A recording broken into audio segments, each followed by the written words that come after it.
पति पत्नी का प्यार 1 साल की डेटिंग के बाद आखिरकार आज उसकी शादी हो ही गई। अंजलि आज बहुत ज्यादा खुश थी। उसकी नई जिंदगी की शुरुआत थी। आज शादी की सारी रस्में खत्म हो गई थी और अंत में एक वेडिंग पार्टी ऑर्गेनाइज की गई थी। शादी के कीमती से कीमती तोहफे उन्हें मिले थे, लेकिन माँ ने कुछ अलग ही तोहफा अंजलि को दिया था। माँ ने अंजलि को एक नई बैंक की पासबुक दी और कहा, बेटा यह सेविंग अकाउंट मैंने तुम्हारे नाम पर खोला है और इसमें 1 लाख जमा कर दिए हैं। माँ ने आगे कहा, मेरी प्यारी बेटी, इस पासबुक को लो और इसे अपनी शादी की उन खूबसूरत यादों की तरह रखो जो तुम्हें जिंदगी भर याद रहेगी। जब जब कुछ अच्छा और यादगार तुम्हारी जिंदगी में घटे तो इसमें कुछ रकम जमा कर दिया करना है, और यह रकम किस कारण से जमा कर रहे हो वह जरूर मेंशन करना। जितनी ज्यादा खुशी का दिन होगा उतने ज्यादा पैसे तुम इसमें जमा कर सकती हो। पहली राशि मैंने तुम्हारे लिए जमा कर दी है, अब इसे आगे तुम अपने पति के साथ बढ़ाना, और जब कई सालों बाद तुम इसे देखोगे तो तुम्हें पता चलेगा कि तुमने अपने जीवन में एक दूसरे के साथ कितने खुशी के पल साथ में जिए हैं। अंजलि ने बाद में यह बात अपने पति को भी बताई। दोनों को ही यह सुझाव बड़ा ही पसंद आया और अब वह दोनों ही उस वक्त का इंतजार करने लगे जब इस खाते में कुछ पैसे जमा करा पाए। महीनों बाद उनकी पासबुक कुछ इस तरह से दिखने लगी। 19 जनवरी 10,000, शादी के बाद पति का पहला बर्थडे 27 फरवरी 20,000, पत्नी को नौकरी मिली 25 मई 20,000, वेकेशन शिमला में 3 जून 50,000, पत्नी प्रेग्नेंट हुई 22 जुलाई 40,000, पति को प्रमोशन मिला, और ये सिलसिला आगे बढ़ता रहा। पर जैसे जैसे समय बीतने लगा, साल बढ़ने लगे, दोनों में झगड़े होने लगे। छोटी छोटी बातों पर वे अक्सर एक दूसरे के साथ बहस करते, कभी कभी बिना बात के ही झगड़ा करने लगते। धीरे धीरे दोनों के बीच बातें बंद हो गई।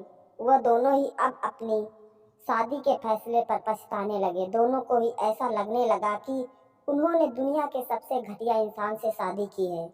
शायद उनके बीच का वह प्यार कहीं गुम हो गया जो पहले था। एक दिन अंजलि ने अपनी माँ से बात की, माँ, अब हम साथ नहीं रह सकते। हम दोनों ने ही यह फैसला लिया है कि अब तलाक लेकर अलग हो जाएं। मुझे समझ में नहीं आ रहा कि मैंने ऐसे इंसान के साथ शादी करने का फैसला कैसे लिया था। उसकी माँ ने कहा, बिल्कुल, इसमें कोई बड़ी बात नहीं है, तुम वही करो जो तुम्हारा दिल कहता है।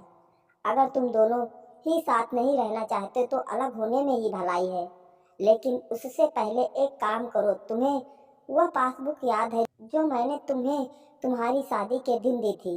सबसे पहले उस खाते में जमा सारे पैसे निकालो और उन्हें खर्च कर डालो। तुम्हें ऐसी कमजोरी शादी का कोई भी रिकॉर्ड नहीं रखना चाहिए।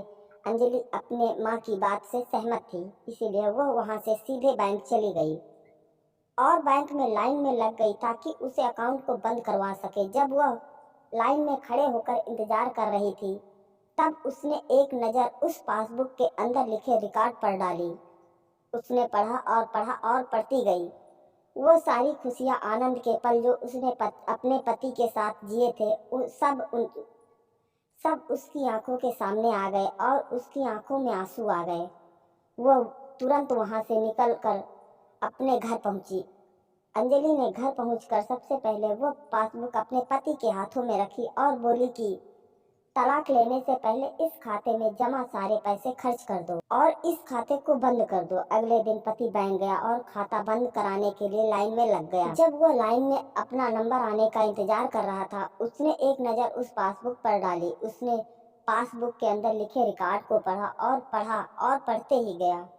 भूतकाल में अपनी पत्नी के संग जिए वह खुशियों के पल, वह सुंदर यादें, वह प्यार के पल उसके नज़रों के सामने किसी मूवी की तरह चलने लगे। थोड़ी देर बाद वह भी बैंक से निकला और सीधे घर पहुंचा। घर पहुंचकर पासबुक उसने अंजलि के हाथ में रख दी। अंजलि ने जब उस पासबुक को खोलकर देखा, उसमें एक नई एंट्री 10 लाख की थी और उसके कारण के रूप में लिखा था कि यह वह दिन है जब मुझे यह एहसास हुआ कि मैं तुमसे कितना प्यार करता हूँ, और यह भी कि तुमने मेरी जिंदगी में कितनी खुशियाँ लाई है। वह दोनों एक दूसरे के गले लग गए और खूब रोए और उन्होंने उस पासबुक को संभाल कर तिजोरी में रख दी। दोस्तों, जिंदगी में गिरना कोई बड़ी बात नहीं है। जब आप किसी भी कारण से गिरते हो तो आपको हमेशा कहाँ गिरे हो, उससे ज्यादा गिरने से पहले आप कहाँ थे वो याद रखना चाहिए। गलतियों को सुधार कर आगे बढ़ने का नाम ही तो जिंदगी है।